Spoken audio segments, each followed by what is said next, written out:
مبدئيا قبل ما نبتدي الموسم الجديد، كل سنة وانتم طيبين، ويا رب تكونوا قضيتوا احلى عيد عليكم. والف الف الف الف الف 9000 شكرا ل 9000 سبسكرايبر او مشترك عندي في القناة. انا لما بدأت البرنامج بكل صراحة ما توقعتش ان انا اوصل للارقام دي.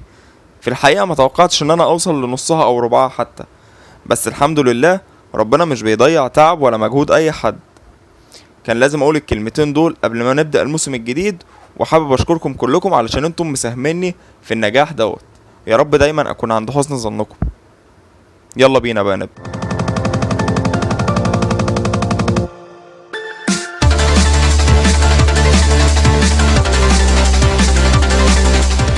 البدايات مهمة جدا بالنسبة للفريق البطل في كرة القدم. يعني انك تبدأ الموسم بتاعك بمكسب على فريق كبير زي الاسماعيلي ليه اسمه وتقله في الدوري المصري وتاخد منه 3 بونت، ده شيء كويس جدا ومفيد جدا لرفع الروح المعنوية عند اللعيبة والجماهير. ولكن افتكروا ولكن دي، كابتن حسام البدري لعب بتشكيل 4-2-3-1، التشكيل الرسمي للنادي الاهلي من الموسم اللي فات. في حراسة المرمى شريف اكرامي، قدامه 4 من اليمين باسم علي، سعد سمير ومحمد نجيب قلبين دفاع، في الشمال علي معلول، قدامهم 2 حسام عاشور وعمرو السولية، قدامهم 3 في النص عبد الله السعيد، وعلى يمين وليد سليمان، وعلى شماله مؤمن زكريا التايه من نهاية الموسم اللي فات، تحت راس حربة مجتهد بدون انتاج ولا فاعلية عمرو جمال. لعيبة الاهلي نزلت متحمسة، ورتم اللعب كان سريع من اللعيبة، وكان في سيطرة ميدانية شبه تامة من لعيبة الاهلي على ارضية الملعب، وده زود استحواذنا جدا على الكورة. الاستحواذ العالي قوي ده للأسف كان استحواذ سلبي غير مفيد او مثمر، وده لان اللعيبة كانت متسرعة في انهاء كل هجمة تيجي، سواء بشوطة او بباص غير متقن او بتسلل لتأخر الباص. من كتر الكور اللي اتشاطت في الشوط الاول من لعيبة الاهلي تجاه مرمى الاسماعيلي، استنتجت ان دي اكيد تعليمات البدري للعيبة، وهي ان اي لاعب جوه منطقة الجزاء او حوالين ال 18 بتاع الاسماعيلي ما يترددش ابدا في انه يشوط اي كرة تجيله على الاسماعيلي من اي حتة. وده في رأيي كان غلط، لان بالتعليمات دي خلى كل اللعيبة تتسرع في انهاء كل هجمة كانت تجيلهم، ويشوطوا اي كرة بكل رعونة من اي زاوية مفتوحة ليهم. وده في الحقيقة افسد هجمات كتير كانت واعدة لينا، زي مثلا الثرو بتاع عمرو جمال لمؤمن زكريا ده. الشوط التاني اللعيبة نزلت مسيطرة ومستحوذة بس ملتزمة شوية، مش اي كورة كانت بتتشاط من اي حتة زي الشوط الاول. وده ان دل على شيء فيدل على ان البدري غير تعليماته بان اللعيبة ما تستعجلش في تضييع الهجمات، ويستخدموا سلاح جديد كان مهمل الشوط الاول، هو سلاح العرضيات، اللي نتج عنه اجمل هجمات اللقاء كله، بس انتهت في العارضة للأسف. بعد فيضان تضييع هجمات على مدار الشوط الأول ونص الشوط التاني تقريبا، أخيرا انفك النحس بتاع اللقاء، وخدنا ضربة جزاء نفذها السعيد بكل إتقان في الجول علشان يفتتح لنا أهداف الأهلي وأهدافه هو الشخصية في الموسم ده، وتبقى النتيجة أخيرا 1-0 بعد مرور حوالي 76 دقيقة كاملة من الماتش. الهدف ده مغيرش من سر اللقاء اي حاجة، وفضل ماشي بنفس رتم ما قبل الهدف، وهو ان الاهلي فضل مسيطر ومستحوذ وعمال بيضيع في هجمات، والاسماعيلي ما شافش اكرامي تقريبا خالص، اللهم الا في هجمة عنترية وحيدة من ناحية يمين الاهلي اللي هي ناحية شمال الاسماعيلي وضاعت. تغييرات البدري في اللقاء ما كانتش مؤثرة ولا مغيرة في نتيجة اللقاء بالمرة. في الشوط الاول مثلا البدري اضطر انه يخرج باسم علي المصاب وينزل مكانه هاني، والشوط التاني ندفيد نزل مكان وليد سليمان، وهما الاتنين ما كانوش في حالتهم اصلا، وبرضه نزل اكرم توفيق في نص الملعب مركز بمركز، وبرضه ما غيرش في نتيجة الماتش. كمل بقى جملة ولكن بتاعت اول الفيديو، ولكن حسام البدري لعب الماتش ده كأنه مارتينيول. يعني ايه؟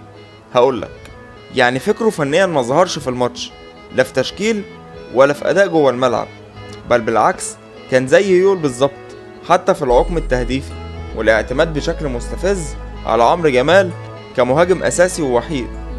وده الصراحة شيء ما يطمناش، بس احنا لازم نعذره، الماتش ده بالذات لازم نعذره، لانه داخل الموسم بغيابات واصابات ياما بشكل مبالغ فيها الصراحة. حتى هو نفسه قال كده في المؤتمر الصحفي بعد الماتش. ولما اتسأل في المستقبل ممكن يلعب باتنين مهاجمين ولا لا، رد وقال ممكن جدا، بس لما كل الناس المصابة والموقوفة والغايبة ترجع من اصابتها وتبقى متاحة علشان نوسع خياراتنا. لما نشوف شوية ملاحظات كده على بعض اللعيبة. عمرو جمال، عمرو بيتفنن في تضييع وإفساد كل هجمة بتجيله، وبيخرج بره الصندوق ياما بشكل مستفز. المفروض يا عمرو انك مهاجم وحيد، تحتك 5 بيخدموا عليك، 2 من على الأجناب و3 صناع لعب، فلو سمحت التزم بوجودك جوه الصندوق وخليك إيجابي وفعال على المرمى. مش مطلوب منك أكتر من كده في خطة 4-2-3-1 المفروض علينا دي. مؤمن، انت تحركاتك من غير كورة ممتازة وبتخلق فرص كتير قوي لنفسك، حاول تركز شوية اكتر من كده في انهاء كل فرصة تجيلك بشكل كويس. التسرع وحش جدا وبيضيع مجهودك على الفاضي. كابتن حسام البدري، جميل قوي انك ترجع شريف اكرامي لمكانه الطبيعي، بس ارجوك ما تهملش لا احمد عادل ولا محمد الشناوي. احنا عندنا حراس على اعلى مستوى، يا ريت كلهم يلعبوا في كل البطولات علشان ما يحصلش نفس اللي حصل الموسم اللي فات.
تحية خاصة من البرنامج للبطل الكبير قوي بيج رامي، اللي مشرفنا ومشرف كل مصر بره في امريكا في بطولة كمال اجسام مستر اولمبيا.